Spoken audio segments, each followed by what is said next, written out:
sepse qytetarët nuk I besojnë opozitës.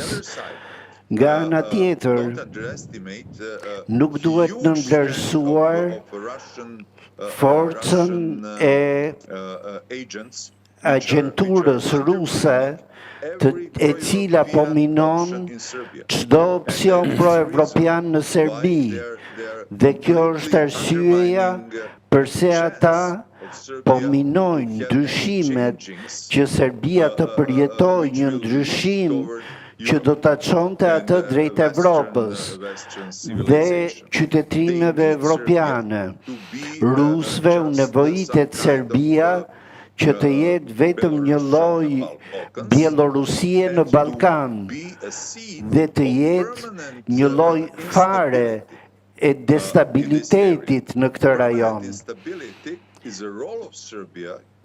Krijimi I destabilitetit është roli I Serbisë, pasi është mënyra e vetme se si Kremlini mund të devijojë vëmendjen nga lufta në Ukrainë dhe luftrat e tjera që janë krijuar në përballë.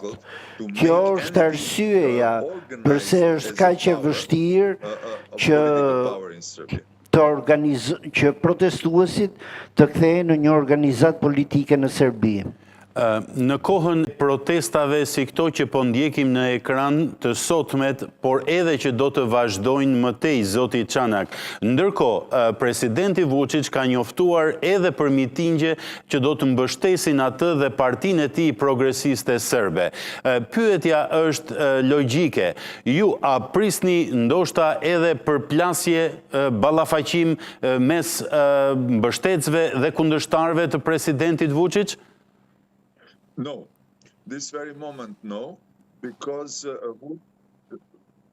Vučić is taking care not to make rallies in the same time and at the same place where protesters are gathering. Vetim vende në të njëjtën kohë ku studentët janë mbledhur. Ndaj nuk pres diçka të tillë, por druhem se ndonjë ngjarje e papritur mund të ndodhë nëse dikush sulmohet. Për shembull, ditën e djeshme, një nga aktivistët më të dukshëm